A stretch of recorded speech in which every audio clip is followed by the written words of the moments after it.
You ever see three grown bikers, big enough to bench press your car, go from tough guys to sobbing like kids in under 3 minutes, just because a regular office worker started dialing a phone number? I promise you, that's a story you'll never forget, especially when you realize the only thing scarier to these enforcers than getting their lights punched out is hearing someone say the words parole violation into a government phone line. Yeah, that happened on my quiet street, all because my wife and I built a koi pond. Let me back up a sec. My name's Jason. I've spent 12 years as an insurance fraud investigator, which means I know how to dig through the lies people tell to hide what they're really up to, but I hate drama. Always have. Would rather bury myself in spreadsheets and questionable paperwork than argue with neighbors about yard decorations. My wife, Carol, she teaches high school chemistry and stress organizes the spice rack anytime something's got her anxious. She's got a heart as big as Nebraska, but gets protective in ways that'd scare a bear if you threatened family. But nothing in our quiet life prepared us for Megan.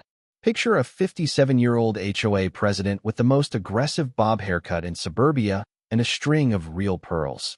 Just inherited 80 grand from her late mother. Before that, Megan was just another nosy neighbor, but fresh money and a nasty divorce turned her into a control freak with a taste for power and a burning need to prove she was in charge of something, anything, since her own life was falling apart. It started small, the way these things always do. Carol and I spent weeks building a peaceful little koi pond, got every permit, double-checked every code. Megan showed up day one with this fake friendly smile, talking about property values and how she just wants to keep the neighborhood looking nice. I should have known better, but we played nice. Next week, a $500 violation letter for unpermitted water features. We paid it, just to avoid trouble. That was my first mistake, but I hadn't learned yet. A week after that, she demanded full removal, said our legal, permitted pond needed to be torn out, plus thousands in corrective landscaping. That's when my professional instincts finally kicked in. I spent a weekend combing through every code, clause, permit. Turns out our pond was perfectly legal, totally outside HOA authority. But folks like Megan, they don't care about facts. They only care about control. At the next HOA meeting, she convened her loyal retirees, voted to use her inheritance to address compliance issues through enhanced community outreach. Translation: she was going to hire muscle. I sat there with my documentation, thinking surely these adults would listen to reason. Instead, Megan banged her pearls together, declared if we didn't comply, she'd send an enforcement. That's when things got real. Carol squeezed my hand so tight I could feel her shaking. She whispered, "Honey, I'm scared. Who hires thugs over a pond?" I didn't have an answer, but 3 days later, I got one. Carol called in a panic. 3 huge men had shown up, said the HOA sent them about the pond. My blood went cold. Years of digging into fraud cases told me, this is more than a threat. I broke every speed limit getting home. Pulled into the driveway, and there they were. Carol, boxed in by 3 ex-cons. Big Mike, the ringleader, looked like he'd fought a motorcycle and won. Twin muscleheads with matching ankle monitors. Yeah, the kind the state puts on parolees. The stench of leather and motor oil hung in the air. Big Mike flashed an official HOA letter, which Megan had given him to make their shakedown look legit. They weren't bluffing. The first twin kicked the pond's edge, sending water flying. The other leaned in, whispering about physical persuasion. Carol's voice cracked as she pleaded, "My husband's almost home." That did it. I walked up, heart racing, but my training took over. I addressed them calmly. "Gentlemen, this is official HOA business, right?" They laughed. Big Mike called me office boy, but I saw the truth. Ankle monitors meant they'd go straight back to prison for paid work like this. So I pulled out my phone and started dialing, slowly, letting them see every number. "Probation Department, this is Jason Williams. I'm reporting active parole violations, 3 subjects at my address." The change was instant. Big Mike went from smug to white as drywall. "Wait, who you calling?" he barked, panic bleeding through. But I kept going, giving names, numbers, even reading his parole info out loud. That's when all 3 dropped to their knees. Not crouched, kneeling, hands up, begging. "Please, man, don't. She said you were just some office guy. Please, I got 4 months left." Even the twins were crying. I let them sweat for 30 seconds, then hung up.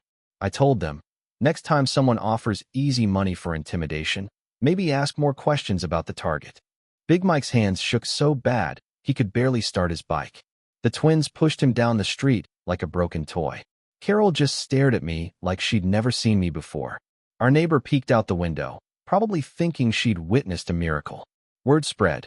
Jason made 3 bikers cry with a phone call. But that was just the opening round. Megan was about to take things nuclear. Within minutes, my phone rang. Megan, shrieking so loud you could hear her 3 blocks away. I told her, "Want me to call the FBI about conspiracy to violate parole?" She hung up. But I knew she wouldn't stop. People like her never do. 2 days later, Carol was called into school by her principal. Anonymous tips said her husband associated with criminals, professional photos of me talking to bikers, fake reports about our home. Carol came home crying for the first time in years. The school put her on leave, pending investigation. That was it. The Jason who hated confrontation was dead. I launched a full-blown investigation, pulled property records, bank statements, even reached out to some contacts in law enforcement. Megan had done this to other families before.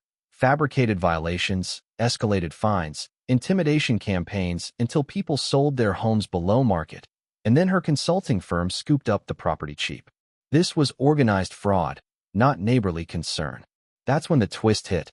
Megan's own assistant, Sophie, a young college grad, drowning in student loans, came to me in secret, shaking with nerves. She'd been recording Megan's meetings and copying her emails, not out of heroism, but pure self-preservation. Sophie handed me a flash drive, audio, documents, everything. Megan's strategy spelled out: use HOA money to hire thugs, target families, pressure campaign, anyone who resisted.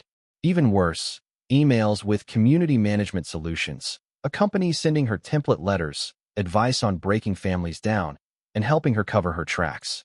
I took the evidence straight to the IRS fraud hotline, then spent hours with a federal agent walking through every file. Her response: "Mr. Williams, what you're describing is organized racketeering. Federal investigation, full scale." But while I waited for the wheels of justice to turn, I still had to deal with Megan's next round. That's when I made an unlikely alliance. Sal Torino, a local businessman Megan owed $35,000 for community projects. Sal wasn't a thug, just a restaurant owner who wanted his money back. We made a deal. I'd help him collect legally. He'd provide business support for our community against Megan's attacks.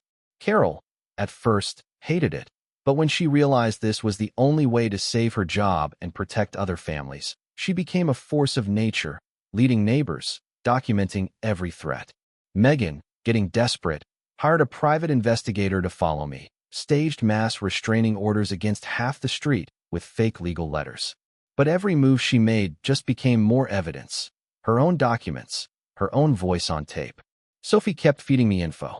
Federal agents moved in, expanding the investigation. And then, the emergency neighborhood meeting, Megan's big finale. She brought her lawyer on speakerphone to convince everyone I was the criminal. I called the number, put it on speaker in front of everyone, and, clear as day, it was Megan herself answering in a fake voice. Gasps all around. Megan turned red, scrambled, then Sophie stepped up, played audio of Megan plotting to hire bikers, funnel HOA money, destroy families.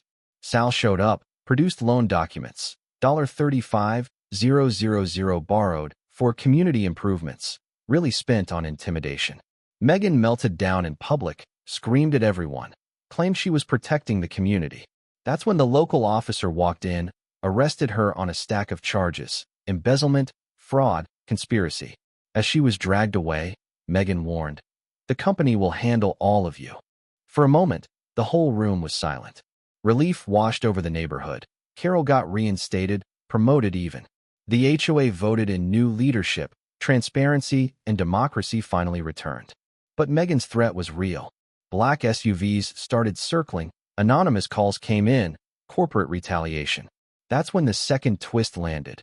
Agent Brown revealed Sal, the restaurateur, was actually a federal informant. His business had been used to track criminal networks and document everything. The investigation swept up community management solutions, operating in dozens of states, millions stolen, thousands of families abused. Our evidence was key. My new consulting business started helping other neighborhoods fight back.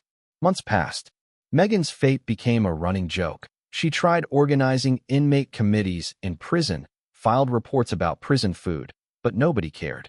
Carol thrived, organizing support networks for teachers facing harassment. Our neighborhood grew stronger, families moving in because they heard we'd beaten corruption. Our pond, once a battleground, became a symbol of resistance.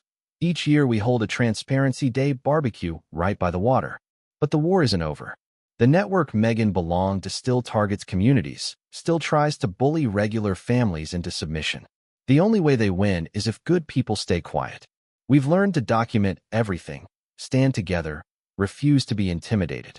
So, as I sit here by our expanded koi pond, Carol's in the garden, neighbors' kids running around, families laughing, I look back and realize fighting Megan was the best thing that ever happened to us. We turned a nightmare into a movement. We proved that ordinary people can take on extraordinary evil and win, if they work together and refuse to back down. Let me ask you, what would you do if your HOA tried to bully your family? Have you ever faced abuse of power where you live? Drop your story below. Let's get a real conversation started about justice, community, and fighting back against corruption. Because as long as people like Megan exist, we all have to be ready to stand up for what's right.